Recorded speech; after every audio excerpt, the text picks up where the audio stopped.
अस्सलाम वालेकुम, कैसे बेटा आप? अल्हम्दुलिल्लाह सर, आप कैसे हैं? अल्लाह का करम है बच्चे। अल्लाह का बहुत बहुत शुक्र है। आप ये बताइए कि बेटा थोड़ा सा पहले तो अपने बारे में बताओ कि कौन हो आप और क्यों इस इंटरव्यू का हिस्सा बनाया गया आपको। Sir I am Muaz Nasir. और सर बेसिकली मेरे ई कैट में 392 आउट ऑफ 400 आए। I am a student in Physicomatics. That's why मुझे यहाँ पे बुलाया गया फॉर इंटरव्यू फॉर मोटिवेशन। माशाल्लाह माशाल्लाह, that is a very good score, 392 out of 400। जिसका मतलब तुमने सिर्फ दो सवाल गलत करे। वो दो सवाल कहाँ गलत कर दिए बस? जी सर। सर एक सवाल केमिस्ट्री में था, उसमें मैंने नेग्लिजेंस की, वो मुझे पता नहीं चला। और सर दूसरा सवाल जो मैथ्स का था, वो सर मेरा बेसिकली सही है, लेकिन उन्होंने गलत किया हुआ है। अच्छा, that that is the confidence student needs in life. तो मेरा तो सही है, वो वहीं से सर गलत आई एम हुआ प्रिटी होगा। श्योर। अच्छा माशाल्लाह यार, ये जो कॉन्फिडेंस है ना, देखो ये कॉन्फिडेंस आपके पास ये यही लेकर आया आपको इस स्कोर तक। अच्छा, थोड़ा सा अपने बारे में बताओ, बेशक मास सर। के बिलोंग कहाँ से करते हो, किस शहर से बिलोंग करते हो? स्कूलिंग कहाँ से रही, कॉलेज कहाँ से पढ़ा आपने? सर मैं बेसिकली लाहौर में हूँ, लाहौर में एक रावी के पास शादरा से। और सर मैंने मैट्रिक गवर्नमेंट स्कूल और उसके साथ अल नूर एकेडमी से की थी। और सर अब मैं एफएससी में करंटली, जी सर, और एफएससी में मैं करंटली पंजाब कॉलेज में पढ़ रहा हूँ। सर मैट्रिक में मैंने 95% स्कोर किया था, और एफएससी पार्ट वन में माशाल्लाह भी मेरा 95% स्कोर रहा। माशाल्लाह माशाल्लाह, that's very good. FSc part one 95, matric 95, E CAT one 392, aggregate कितना बन रही है? Sir almost 98%। माशाल्लाह 98%, that is a very good. वो वेरी गुड तो छोटा वर्ड हो जाएगा, परफेक्ट स्कोर बचे। प्लान क्या आ गया इस एग्रीगेट के साथ करने का भी? सर आगे मेरा बैचलर्स इन आर्टिफिशियल इंटेलिजेंस करने का प्लान है। इंशाल्लाह ताला, अल्लाह ताला आपको कामयाब करे। And if I am not wrong माज, आपके मेरे ख्याल से नस्ट के अभी नेट थ्री के अंदर या नेट टू के अंदर 154 का स्कोर भी आया हुआ है, if I am not wrong. No, no sir, मैंने एनईटी नहीं दिया। मैंने, मेरा दस जाने का प्लान नहीं है। नेट टू नहीं दिया था आपने? नो सर, मैं नहीं था। अच्छा सॉरी, फिर मैं हो सकता है कंफ्यूज कर रहा हूँ। चलो इट्स ओके। हाँ। ये बताओ माज 392 का स्कोर, क्या खाते हो ऐसा, या सर क्या खाता तो करते हो मैं सारा दिन? नॉर्मल गज़ा खाता हूँ, और जैसे नॉर्मल वो तो तुम्हें स्टूडेंट्स देख के उठते लग भी रहा है बैठते हैं माशाल्लाह वैसे। से। अच्छा ये बताओ, देखो काफी सारे बच्चे ने इस चीज को लेकर बड़े परेशान होते हैं। ई कैट का जो फेज वन आया, ये आया भी अप्रैल के अंदर, जब आपके पास थोड़े से अरसे के बाद ही सर के ऊपर बोर्ड के एग्जाम्स ही तारी होते हैं। बच्चे बड़े परेशान होते हैं इस चीज को लेकर कि सर कैसे हम बोर्ड को और एप्टीट्यूड को साथ में मैनेज करें, कैसे ये दोनों चीजें साथ लेके चली जाएं। आपने ऐसा क्या किया, क्या रूटीन रखी, कैसे आप ये दो चीजों को साथ लेके चला करते थे? सर अगर बेसिकली मैंने जितना गौर किया है, बोर्ड्स और एप्टीट्यूड्स में आपको काफ़ी सिमिलैरिटीज मिल जाती हैं। और जब आप एप्टीट्यूड करते हो तो आपकी बोर्ड की तैयारी खुद ब खुद ही और बहुत अच्छी होने लग जाती है। कंसेप्चुअली आपके काफ़ी अच्छा आप स्टैंड करते हो। तो सर देखें, अब आपके जो साइंस सब्जेक्ट्स हैं, फिजिक्स, केमिस्ट्री, मैथ, अगर आप इनको एप्टीट्यूड वाइज कर लेते हो तो आपकी बोर्ड की तैयारी ऑटोमेटिकली हो जाती है। बाकी आपके पीछे एक उर्दू के सब्जेक्ट्स रह जाते हैं या इंग्लिश के सब्जेक्ट्स, उनको आपको फिर अलहदा से टाइम देना पड़ता है ऑब्वियसली। ये तो गुड, ये तो बहुत अच्छी बात है बच्चे।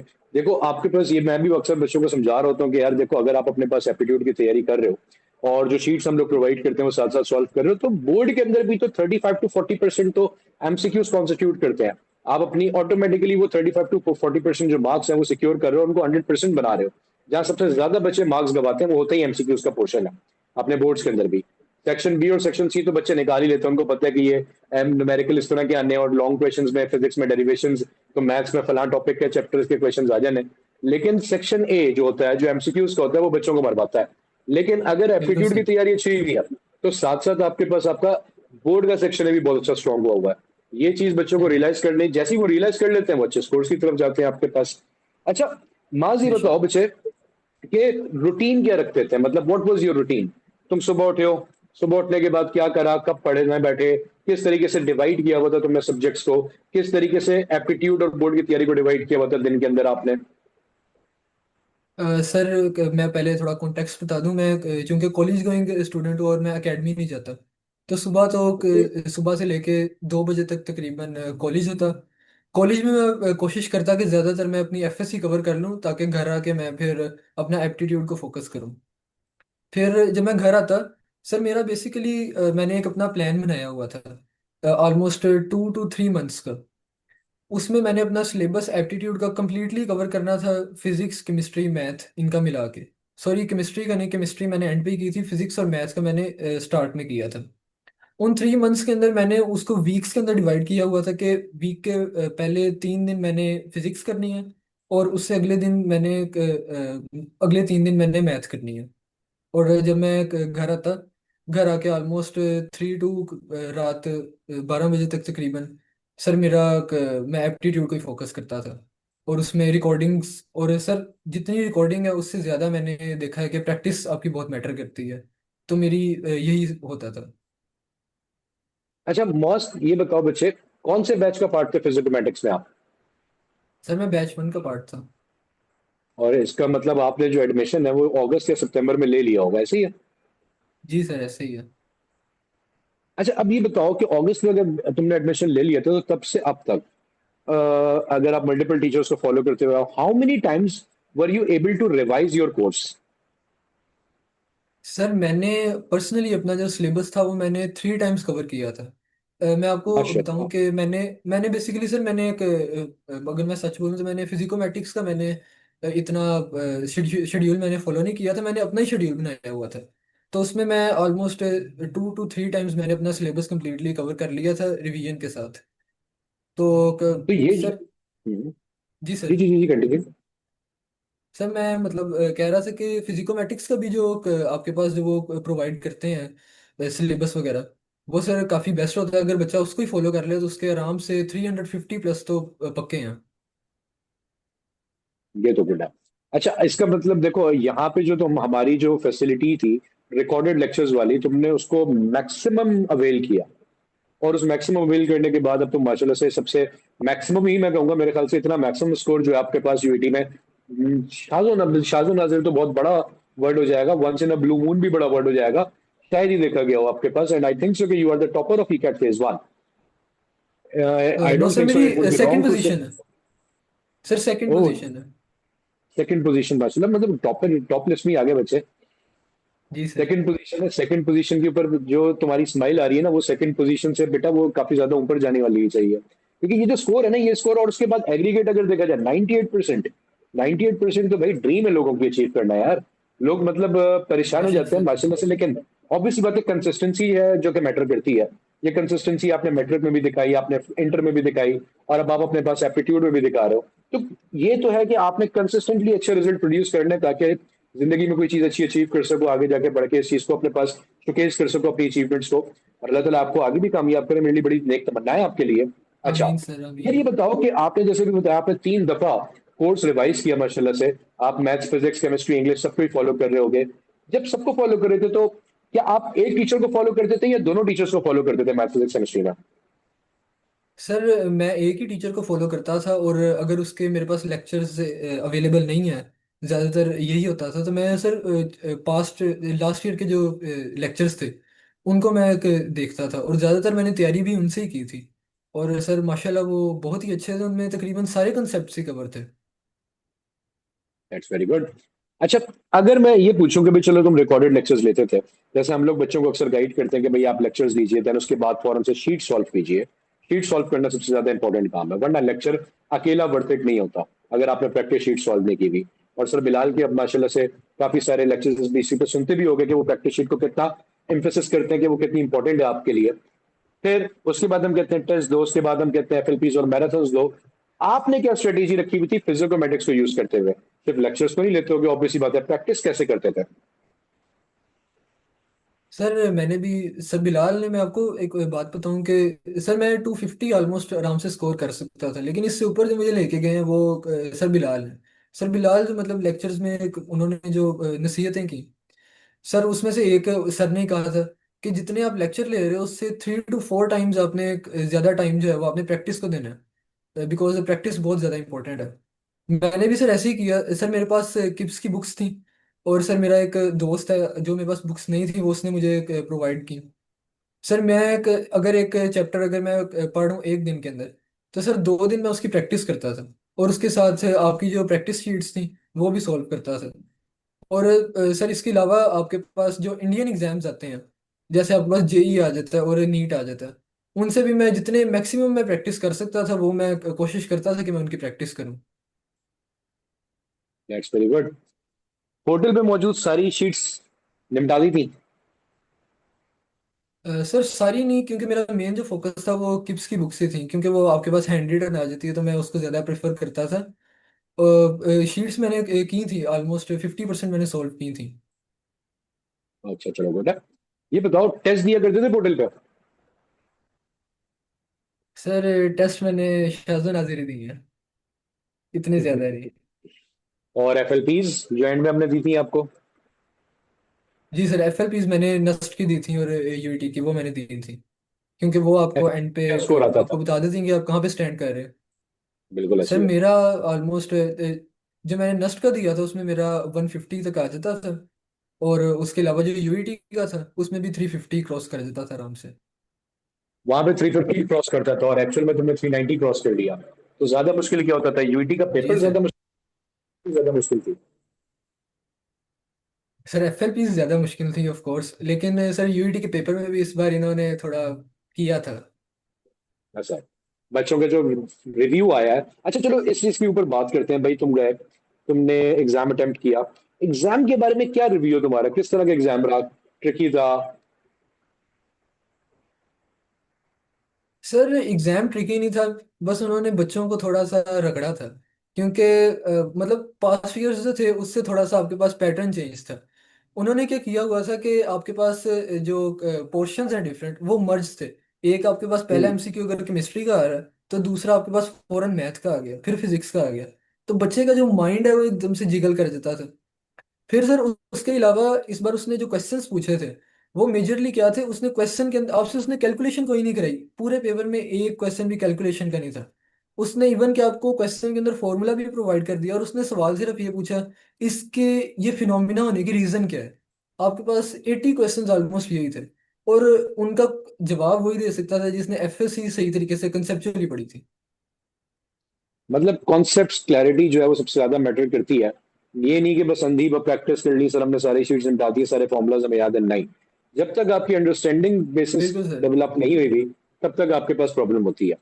अच्छा अब अगर इस चीज को लेते हुए बात करें, भाई फॉर एग्जाम्पल माज साहब उठे, माज साहब ये बताओ तुम्हारा किस दिन था टेस्ट, यूटी का? सर मेरा 30 मई को था। मई कहाँ से, अप्रैल होगा ना बच्चे, मई तो ओ दिया मैं है ना। April April April sorry, April 30 April March, sorry March March March, my bad, मैं भी गलत बोल। मार्च मार्च। मार्च, 30 मार्च को, यानी कि पहले दिन ही तुमने टेस्ट दिए जाके, जिस दिन बच्चे डर रहे होते हैं कि हमें आखिर के दिन मिले, तुमने पहले दिन ही जाके छक्का मार के आ गया माशाल्लाह से। 30 मार्च को जी तुम्हारा सर। टेस्ट था। 30 मार्च को वहां साहब सुबह उठते हैं, ठीक है, यूईटी पहुंचते हैं, टेस्ट सेंटर पहुंचे, टेस्ट के अंदर जाके लॉग इन किया। किस तरीके से मैनेज किया आपने उस स्ट्रेस को? किस तरीके से ओवरकम कर रहे थे, क्या कर रहे थे, क्या स्ट्रेटेजी रखी हुई थी? साथ में अपने पास रफर पेजेस भरे पे भरे चले जा रहे थे, या किस तरीके से क्वेश्चंस को अपने पास टैकल कर रहे थे? एक एक क्वेश्चन को रीड कर रहे थे, किस क्वेश्चन को कितना टाइम लग रहा था? किस तरह से मैनेज किया आपने उन अपने पास 2 घंटों को? सर पेपर में जाने से पहले मैंने चूंकि एफएलपीज वगैरह दिए थे, और बाकी भी एकेडमीज वगैरह में मैंने एफएलपीज और टेस्ट दिए थे। सर उसमें मेरा ना पहले प्रॉब्लम आया था टाइम मैनेजमेंट का। और उसमें मैंने जब खुद का एनालिसिस किया, जो ये मैं आपको बताऊं ये एक स्टूडेंट के लिए बड़ा इंपॉर्टेंट होता है, खुद का एनालिसिस करना। जब मैंने एनालिसिस किया मैंने देखा कि मैं पैनिक के अंदर आ जाता हूँ पेपर करने के दौरान, और मैं एक क्वेश्चन के ऊपर अपना बहुत कंसंट्रेट कर देता हूँ। पेपर में ईकेट का पेपर देने से पहले मेरे जहन के अंदर था कि मैंने पैनिक बिल्कुल नहीं होना। मैं अपने जहन में यही था कि पेपर मेरे लिए मैटर नहीं करता, एक नॉर्मल सा पेपर है। तो मैंने बस जाके अपने कंसेप्ट जो मेरे हैं मैंने बस उनको अप्लाई कर देना। तो सर मैं पेपर देने गया वहाँ पे, बिल्कुल भी मैं पैनिक नहीं किया। ऑलमोस्ट मेरा 20 मिनट्स पहले मेरा पेपर हो गया था, जबकि बच्चे कह रहे थे कि उनका पेपर नहीं हुआ। अ, मेरे सामने सवाल आता मैं पढ़ता और फौरन उसका जवाब लगा देता। वजह ये थी कि मैं पैनिक नहीं कर रहा था और आराम से मतलब बैठ के मैंने पेपर किया। और पेपर करते साथ ही तुम्हें अंदाजा था कि 392 को लेकर आऊंगा? सर मुझे उससे अगले दिन पता चल गया था कि मेरे 2 एमसीक्यूज गलत करने हैं उन्होंने। एक एमसीक्यू उन्होंने इसलिए गलत करना है क्योंकि वेबसाइट से उसका आंसर गलत है, और दूसरा इसलिए कि वो मेरी गलती है। मुझे मतलब आइडिया हो गया था इसको। तो तुम्हें आइडिया हो चुका था कि मेरा 11 तारीख को जो रिजल्ट आने वाला है, मैं 392 तो लेकर आने वाला हूँ इंशाल्लाह। एम क्या है? जी सर। यूईटी ज्वाइन करनी है या कुछ और एम इसके आगे? सर मेरा जो एम है वो जीआई के में टॉप 20 पोजीशंस में आना है इंशाल्लाह। इंशाल्लाह ताला, और इंशाल्लाह ताला। इंशाल्लाह। और सर इसके और अलावा फास्ट के अंदर। Good. If I am not wrong, आप मेरे ख्याल से कल प्यास का टेस्ट भी देने जाने वाले हो। जी सर, प्यास का टेस्ट भी देने मैंने। तो प्यास को नहीं रखा हुआ अपने पास कहीं प्रायोरिटी लिस्ट में? बेचारी प्यास को भी रख लो यार। सर प्यास को भी फॉर इंजीनियरिंग मैंने रखा हुआ है एज अ बैकअप ऑप्शन। क्या प्रायोरिटी सेट की हुई है? तो अपनी प्रायोरिटीज तो बताओ बच्चे। सर मेरी प्रायोरिटी में सबसे पहले bachelors in artificial intelligence from GI के और इंशाल्लाह। Fast university. और उसके बाद मेरे पास इंजीनियरिंग में इलेक्ट्रिकल इंजीनियरिंग फ्रॉम प्यास और यूईटी। चलो दैट्स वेरी गुड। अल्लाह ताला आपको आपके एम्स के अंदर कामयाब करे, और जिस तरह से आप अपने पास यूटी के अंदर पोजीशन होल्डर रहे हो, अल्लाह ताला आपको जीआई के अंदर भी कामयाबी अता फरमाए। जीआई के अंदर बेटा टॉप 20 में अगर आप लैंड कर जाते हो तो जीआई का बेस्ट यूनिवर्सिटी है। आई वुड रिकमेंड कि भाई अगर वहां पे आ जाए तो फिर कुछ सोचना ही नहीं है आपने आगे पीछे का। आंखें बंद करो और जीआई का ही निकल जाना इंशाल्लाह ताला। आप चूंकि एक काफी बेशक ज्यादा भाई सर। एम्बिशियस स्टूडेंट भी हो, और मुझे आप टेक्निकली और कॉन्सेप्चुअली काफी ज्यादा स्ट्रांग और साउंड होते हो यहाँ पे ना। तो जीआई का ही बेटा आप जैसे बच्चों के लिए तो जन्नत है बेटा। वहां जाके आपके पास आपको जो बेशक हार्डकोर सर। माहौल मिलेगा ना इंजीनियरिंग और कंप्यूटिंग फील्ड्स का, वो इंशाल्लाह ताला तुम्हें काफी आगे लेके जाएगा। ठीक है। एंड आई मैं तो दुआ करूंगा तुम्हारे लिए, बस तो अपनी मेहनत को और तगड़ा करो। क्योंकि देखो यूईटी सेकंड पोजीशन आ गई, मैं ये नहीं कह रहा बहुत आसान काम था, बहुत मुश्किल काम है भी। बट जीआई के टॉप 20 में लैंड करना इससे भी थोड़ा सा डिफिकल्ट काम है।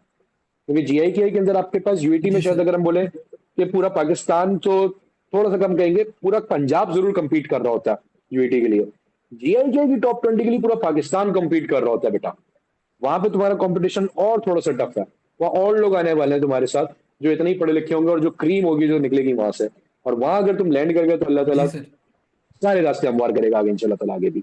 ठीक है। और उम्मीद इंशाल्लाह तो सर। मेरी पूरी है कि तुमसे इंशाल्लाह ताला एक और इंटरव्यू करूंगा मैं, जिसमें तुमसे बात करेंगे कि जीआई के पोजीशन के बारे में भी इंशाल्लाह ताला। बाकी आगे आपकी मेहनत है बच्चे। इंशाल्लाह सर। इंशाल्लाह। अच्छा जी। तो अब चूंकि भाई यूईटी के अंदर 392 ले आए, तो फिर ठंडे पड़ गए हो या फिर अभी भी तैयारी जारी रखी हुई है? प्रैक्टिस अभी भी रुकी नहीं है? नहीं सर।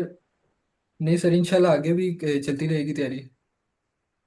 अभी प्यास की एफएलपीज और मैराथन अपलोड हो गई, पोर्टल पे जाके जरूर देखना जाने से पहले। मैथ्स और फिजिक्स की तो जी लाजमी। सर। जी ठीक है। सर। एफएलपी अटेम्प्ट करी प्यास की अभी तक? नहीं सर, अभी तक नहीं मैंने की। वो भी अभी कर बोर्ड्स लेना। की तैयारी चल रही है इस वजह से। कल तो टेस्ट देने जाना है, कल से पहले तो कर लोगे? जी सर, करूंगा, अभी रात को करूंगा। जरूर। चलो गुड है, गुड है, गुड है। चलो अच्छा, अब यहाँ पे बात करते हैं थोड़ा सा सिस्टम की मेरे बेटे। फिजिकोमेटिक्स ने, अगर मैं इस तरह से सवाल करूं, how were we how were Physicomatics helpful to you to achieve this mark, this status और these marks in UET? Sir मैं आपको बताऊं, मैं एक पंजाब का जाना माना इदारा है, मैं उसमें भी इनरोल्ड हूँ। लेकिन सर जो मैं सारा क्रेडिट दूंगा इन मार्क्स का, वो ऑब्वियसली सर मैं फिजिकोमेटिक्स को दूंगा। सर मैं जब यहाँ पे इनरोल होने लगा था अगस्त के अंदर, मैंने बिल्कुल स्क्रॉल करते हुए मैंने सर हाशिम को देखा था। और फिर तब भी मेरे एक दिमाग में आया, उन्होंने जो प्रेजेंट किया था जिस तरीके से अपने आइडिया को और अपनी कंपनी को। तो सर मेरे एक जहन में आ गया कि मैंने यहाँ पे इनरोल करना है। शुरू में मुझे डाउट था कि पता नहीं सही है कि नहीं है, लेकिन सर मैंने तकरीबन 95% तैयारी मैंने यहाँ से ही की है। लेक्चर्स बहुत हेल्पफुल हैं, और मोस्ट इम्पोर्टेंटली सर बिलाल के जो लेक्चर्स हैं वो दे आर इनसेन। यहीं पे एक सवाल बनता है। फिजिकोमेटिक्स के बारे में इतना बताया, who is your favourite teacher at Physicomatics? हालांकि जवाब मुझे पता लग चुका है, सर लेकिन स्टिल बिलाल भैया। The question lies there. Why? Sir पहली चीज तो सर उनके जो जिस तरीके से वो कंसेप्ट को प्रेजेंट करते हैं वो बहुत अच्छा है। और सर उसके अलावा वो एप्टीट्यूड में खाली आपके कंसेप्ट्स नहीं मैटर करते, आपने जिस तरीके से वहाँ पे जाके आपने खुद को प्रेजेंट करना है वो भी मैटर करता है। तो वो उस लिहाज से काफ़ी अच्छा गाइड करते हैं कि आपने किस तरीके से एप्टीट्यूड की तैयारी करनी है। आपने आपके इमोशंस कैसे होने चाहिए, तो वो लेक्चर्स के दौरान साथ साथ वो गाइड करते रहते हैं, वो काफ़ी हेल्पफुल होता है इस वजह से। ये तो बहुत अच्छी बात है मेरे बेटे। अच्छा, चलो एक और अगर इस तरह से बात करें after sir Bilal Zia, after sir Bilal Zia, sir Hashim, of course. क्या चीज उनको यूनिक बनाती है तुम्हारे लिए एज ए टीचर? देखो मैथ्स तुम बचपन से पढ़ते आ रहे हो, ऐसा नहीं कि मैथ्स, फिजिक्स तो चलो बच्चा फिर भी 9 मैट्रिक में आगे पढ़ता है पहली बार। मैथ्स तो वो सब्जेक्ट है बचपन से पढ़ते आ रहे हैं। सर हाशिम ऐसा क्या किया उन्होंने कि जो तुम्हें पसंद है कि यार मैथ्स जो है सर हाशिम की है? सर एक बहुत कॉम्प्रिहेंसिव से वे में वो पूरा चैप्टर कवर करते हैं, और उसके अलावा वो हंसी मजाक के साथ पूरा चैप्टर कवर कर लेते हैं कि जिससे मतलब लेक्चर में ना नींद आती है, बंदा आराम से लेक्चर भी ले लेता है और सिलेबस भी कवर हो अच्छा, जाता है। ये तो है बात तो सच है। अच्छा, तो थोड़ा सा और चीजों के बारे में बात करते हैं। बताओ कि देखो पोर्टल, तुम तो बैच 1.0 का पार्ट हो माशाल्लाह से, तुमने हमारे पोर्टल को चेंज होते हुए देखा है बकायदा अपने सामने, ठीक है। जी सर। पोर्टल पे थोड़ी थोड़ी चीजें हम लोगों ने अमेंड करते चले गए। आहिस्ता आहिस्ता चैट भी वहीं पे आ गई, सब्जेक्ट के डाउट्स भी वहीं पे आ गए। सब्जेक्ट डाउट्स यूज करते थे पोर्टल पे? सर नहीं, मैंने आज तक नहीं यूज़ किया। आपने ही कहा था कि ज़्यादातर अगर आपको कोई सवाल है तो आप चैट जीपीटी से कर लो या आप गूगल पे कर लो, तो मेरे ज़्यादातर क्वेश्चन मैंने कहा वहाँ था। भी हो जाते थे, मुझे आज तक कभी ज़रूरत नहीं पड़ी। हाँ जी, अरे आपने तो ही कहा बहुत था। अच्छी बात है। अच्छा, मैंने तो सबसे पहले खैर सब अपने डाउट टीचर्स के ऊपर बात करता हूँ, या चलो खैर। अगर देखो सबसे पहली चीज ये होती है, देखो हो सकता है सेंस में ये बात हुई हो कि सबसे पहले ना बच्चे को एक्सप्लोर खुद से करना चाहिए। देखो हमेशा एक बात याद रखो, सबसे बेहतरीन चीज वो बंदा सीखता है, मैं भी अपनी भी बात करूं, मैं सबसे ज्यादा अच्छे तरीके से मुझे वो चीज समझ में आएगी जो मैंने खुद ढूंढी हो, जो मैंने खुद तलाश की हो। वो कॉन्सेप्ट मेरे जहन में जो बैठ जाता है ना आपके पास, वो कोई और दूसरा बंदा नहीं बैठा सकता, सीधी सी बात ही है। तो ऑब्वियस ही बात है, तुमने इस बात को अगर चूज किया तो अब देखो तुम्हारे रिजल्ट तुम्हारे सामने माशाल्लाह से। अच्छा, यहाँ पे अगर मैं इस तरह से बात करूं बच्चे के बैच वन के पार्ट तो काफी पहले से ज्वाइन किया हुआ है। फीस कितनी पे करी थी आपने यहाँ पे ज्वाइन करने के लिए, याद है सर कुछ? 7500, 7500 पैसा पूरा हुआ? मुकम्मल तरीके से पूरा हुआ। सर मैंने एक रिग्रेटेबल और डिसीजन तो नहीं था इंस्टीट्यूशन के जिंदगी अंदर का? सर मैंने एक और इंस्टीट्यूशन के अंदर मैंने 10,000 पे किया था। और सर मैं वहाँ पे तकरीबन मैंने अच्छा, 5 क्लासें ली होंगी सिर्फ पूरे साल के अंदर। ऑफलाइन था वो, लेकिन टेन फ़ायदा उसका थाउजेंड वहाँ कुछ की नहीं हुआ। फीस तो नहीं होगी, मेरे ख्याल से ज्यादा ही होगी। सर वो स्कॉलरशिप के साथ थी, टेंथ 10,000 थाउजेंड फीस वाला ऑफलाइन? अच्छा अच्छा, फिर ठीक है, वही बोलूँ 10,000 फीस वाला ऑफलाइन तो कोई भी नहीं आती अकेडमी वरना यार। तो सर वरना तो सर 60,000 है वहाँ की। 60,000 फीस तो आपने compete करा यहाँ से, मतलब। अब तुम ही बताओ, देखो अगर मैं बोलूंगा तो इस तरह से हो जाएगा कि यार तारीफ कर रहे हैं। तुम बताओ थोड़ा सा, online versus offline, and why? Sir online बेहतरीन है, क्योंकि आप पहली क्या चीज़ तो फायदा हो आपके रहा है पास इसका? सर लेक्चर्स आपके पास रिकॉर्डेड हैं। आप उनको बार हम्म, बार रिवाइज कर सकते हो, आपके पास पीडीएफ हम्म, फॉर्मेट में आ जाते हैं। सर जैसे पेपर से एक दिन पहले मैंने सर आफ्ताब की जो लिमिट्स की जो उनके पीडीएफ्स थी, वो मैंने रिवाइज की, और उसमें से ऑलमोस्ट आई थिंक 2 से 3 क्वेश्चंस मेरे ई कैट में आए थे। अगर यही ऑफलाइन में अच्छा, होता तो मैं रिवाइज नहीं कर सकता था। ऑफ कोर्स रिवीजन आपकी काफ़ी हम्म, इंपॉर्टेंट होती है। उसके अलावा आपका ऑफलाइन के अंदर ट्रैवल का आ जाता है, आपको ट्रैवल में काफ़ी टाइम लग जाता है, आप घर आते हो थक जाते हो। तो हम्म। काफ़ी ज़्यादा ऑनलाइन के फायदे हैं। यहाँ पे तो जब दिल करा आपने लेक्चर खोला, बस आप बैठ जाएंगे तो टाइम लगा के ही उठेंगे पूरा। ऐसे ही है सर, बिल्कुल। चलो that's very good, that's very good. अगर सवाल को इस तरह से रखें नवाज साहब कि would you recommend Physicomatics to others और your juniors? Of course sir. Sir I was from the very few first people in my class जिन्होंने फिजिकोमेटिक्स को ज्वाइन किया था, और अब मेरी अच्छा, क्लास में ऑलमोस्ट हर बच्चे ने फिजिकोमेटिक्स में ज्वाइन किया हुआ है मेरे बाद। तो ये तुम्हारी रिकमेंडेशन से हुआ है? ऑलमोस्ट कह सकते हैं। और अब तुम्हारी रिकमेंडेशन के बाद तो मुझे लगता है तुम्हारी जो दूसरी एकेडमीज है उसके बच्चे भी आ जाएंगे, ये बेशक देखते सर। ये देखते अगर बात हो तो। सर मैंने तो अपने ये हर फ्रेंड को रिकमेंड किया है। देखो बात सारी है कि मेरे बच्चे, में आपको मजे की बात बताऊं, अल्हम्दुलिल्लाह अल्हम्दुलिल्लाह हम लोग नॉर्मली ना, आपने देखा होगा दुनिया के भर के अंदर चलता रहता है कि लोग स्पॉन्सर्ड पोस्ट लगाती हैं, उसको मार्केट करते हैं बकायदा। हमारी जो मार्केटिंग है ना बच्चे, वो है ही नहीं कोई भी। अगर आप कभी भी ढूंढो कहीं पे, आपको कहीं फिजिकोमेटिक्स की एक स्पॉन्सर्ड पोस्ट नजर नहीं आएगी। हमारी जो मार्केटिंग है ना, हमारी जो कोशिश होती है, हमारी कोशिश सिर्फ ये होती है, यकीन जानो, हम लोग, मैं हो गया, सर बिलाल जी हो गया, आपके सर आशिम जी हो गया, सर साद वकार, सर शाफे, हम लोग सिर जोड़ के बैठे रहते हैं कि यार किस तरीके से बच्चों को दी जाने वाली क्वालिटी को इंप्रूव कर सके। क्योंकि अगर हमने क्वालिटी इंप्रूव कर दी ना, तो यही ये जो आप लोगों मेरे बच्चे, ये हमारी मार्केटिंग का सोर्स हुई है। आप ही हम लोगों को फैलाओगे, आप ही हमारे लिए हमें बताओगे कि हम अपनी क्वालिटी को और कैसे बेहतर कर सकते हैं। ठीक है। अच्छा, तो इसको यहाँ पे ऐसे रखते हैं। अगला सवाल अपना कि on a scale of 1 to 10, how much is Physicomatics for you? Sir 9.5। Good.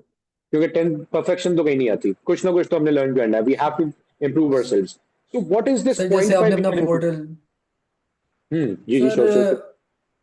I think sir portal में वो जो चैट का फीचर आया था, उसमें एक वो जो, यानी आप लोगों की भी मजबूरी थी, आपने बताया था, लेकिन सर वो बच्चों के लिए ज़्यादा कन्वीनियंट नहीं है इस वजह से। नहीं तो अभी तो हमारे पास जो वो ग्रुप्स है हमारे पास, वो व्हाट्सएप पे भी चल लेते हैं साथ साथ। नहीं सर, उसमें मतलब अगर किसी बच्चे ने डाउट वगैरह पूछना है तो वो पहले एक वेबसाइट पे जाएगा, पोर्टल पे, वहां पे जाके वो पूछेगा। तो वो काफ़ी इनकन्वीनियंस है इस वजह से, आई थिंक इसका कोई और असल बेटर में वे देखो, निकल सकता असल हो में अगर तो। मैं इसका थोड़ा सा वजह बताता हूँ, तो मैं शायद तुम समझ पाओ, हमारा पॉइंट ऑफ व्यू भी समझ पाओ। उसकी वजह ये है कि देखो, जब बच्चा व्हाट्सएप पे खोल के बैठता है ना, डाउट उसने खोला, तो वो, मुझे नहीं लगता कि 100 में से 90 बच्चा वहीं से डिस्ट्रैक्ट होकर आगे पीछे चले जाएगा, दूसरे बंदे के साथ चैट में लग जाएगा, वहीं से बराबर में यूट्यूब खुल जाएगी आपके पास। पोर्टल पे उसको मालूम है कि एक जगह डेडिकेटेड स्पेस है सिर्फ पढ़ाई के लिए, मैंने खोलना है तो पढ़ाई करने के लिए खोलना है, जब मैं पढ़ाई को टाइम देने बैठा हूं मैं तभी उसको यूज करूंगा, वरना नहीं। तो इस पॉइंट ऑफ व्यू से अगर हम सोचें तो ज्यादा बेहतर नहीं होता? या अपना पॉइंट ऑफ व्यू भी आप शेयर करो, क्योंकि देखो हम पॉइंट ऑफ व्यू कलेक्ट करते हैं तो हमें और बेहतर करने का मौका मिलता है चीजों को। ये भी है सर, बिल्कुल सही, ऐसे ही है। चलो, other than that, what other features would you like to suggest us, कि भाई और क्या किया जा सकता है और बेहतरी कैसे की जा सकती है सिस्टम के अंदर? सर अभी तक तो मुझे और कोई नहीं, मतलब I think the system is perfect for now. बाकी इंस्टीट्यूशन से तो बहुत बेहतर है, 100 to 200% बेहतर है।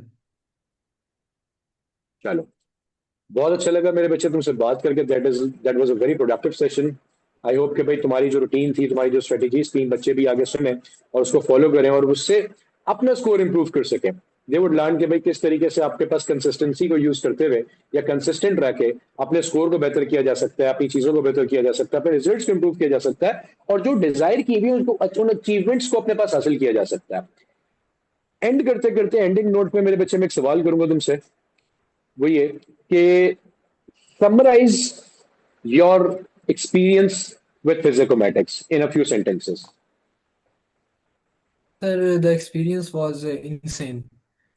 आप लोग जो डेडिकेशन दे रहे हैं सर, बेसिकली तमाम पाकिस्तान के बोर्ड्स को एक साथ लेके चलना ही बड़ा मुश्किल होता है। जिस तरीके से आपके टीचर्स हैं वो तमाम बोर्ड्स की इंफॉर्मेशन को कलेक्ट करके उनको एक जगह पे समराइज करते हैं, वही बहुत इंपॉर्टेंट है। अगर एक बच्चा फॉर एग्जांपल प्यास के लिए अप्लाई कर रहा है या फिर जीआईके के लिए अप्लाई कर रहा है, उनके ऑफ कोर्स उनके बोर्ड्स अलग हैं, लेकिन हम्म, फिजिकोमेट्रिक्स में हमारी उसी के साथ तैयारी हो जाती है। बाकी इंस्टीट्यूशंस में ऐसा नहीं है। आपको अगर आप पंजाब के हैं तो आपको सिर्फ पंजाब बोर्ड का पढ़ाएंगे, अगर आप सिंध बोर्ड के हैं तो आपको सिर्फ सिंध बोर्ड का पढ़ाएंगे। लेकिन यहाँ पे तकरीबन तमाम ही बोर्ड्स कवर हो रहे होते हैं, तो आप तमाम एप्टीट्यूड्स के लिए एक ही दफ़ा तैयारी कर लेते हो। ये बात तो सही है बेटा। और इसके लिए जो मेहनत हमारे पास बैकएंड पे लगती है, दैट इज ऑल्सो इनसेन। हमारी जो टीचिंग की पूरी फैकल्टी है, हमारी जो पूरी टीम है, मतलब दे मैं I salute them, I heads off to them, कि भाई वो लोग जितनी मेहनत करते हैं ना आप लोगों के लिए, यकीन जाने एक एक टीचर आपके पास जो टेस्ट क्रिएट कर रहा है, जो क्लास ले रहा है, जो उस क्लास के लिए आपका प्रैक्टिस मटेरियल डिजाइन कर रहा है, उसके नीचे बहुत मेहनत है।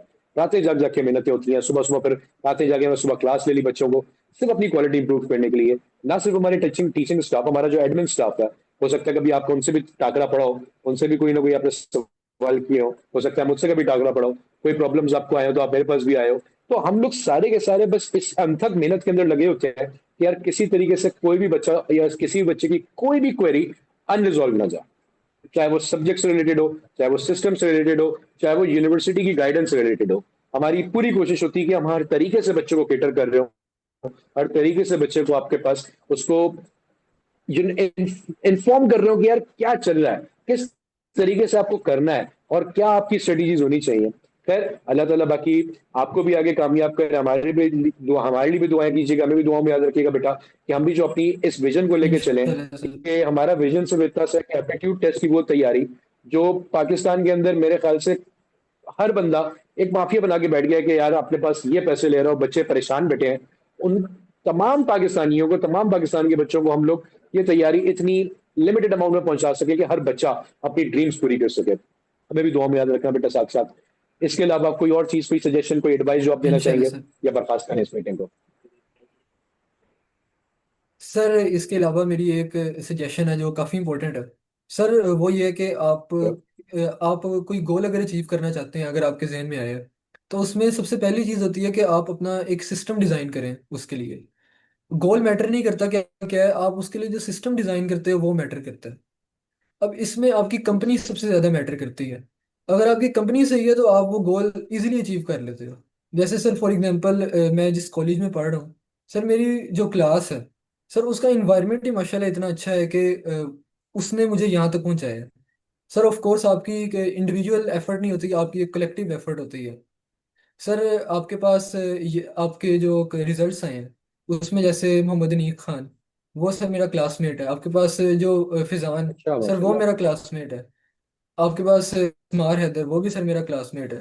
सर तकरीबन टॉप 10 में आपकी 3 to 4 पोजीशंस जो हैं वो मेरी अपनी क्लास की हैं। तो सर इसमें आपके पास यही है आई कि वुड आप अपनी क्लैप कंपनी ऐसी ओवर हियर बनाएं। राइट नाउ कि यार ये जो क्लास है ना, तुम सारे बच्चों से इंशाल्लाह ताला मुलाकात करने का दिल है मेरा यार, सारों के साथ एक साथ। इंशाल्लाह कोशिश सर। होगी हमारे पूरी की एक सेरेमनी अरेंज हो जिसमें इंशाल्लाह ताला आप सब बच्चों को जो है, आप हमारे जो पोजीशन होल्डर्स हो और सारे क्लास फेलोज भी हो, आप लोग, आप सारे उसमें इनवाइटेड हो, और आपसे मुलाकात हो इंशाल्लाह ताला। आप लोगों, आपसे ऑनलाइन बात करके इतना मजा आ रहा है, तो मुलाकात में तो इंशाल्लाह ताला इसके दोबारा हो जाएगा। इंशाल्लाह सर। हमारी कोशिश पूरी होगी इंशाल्लाह ताला कि एक सेरेमनी अरेंज हो जिसमें हम लोग आपको मेरे बेटा अवार्ड भी करें, आपको एक ऐसा गिफ्ट भी दिया जाए जो कि फिजिको मेट्रिक की तरफ से एक सोवेनियर हो आपके लिए, और एक प्राउड फीलिंग हो यार।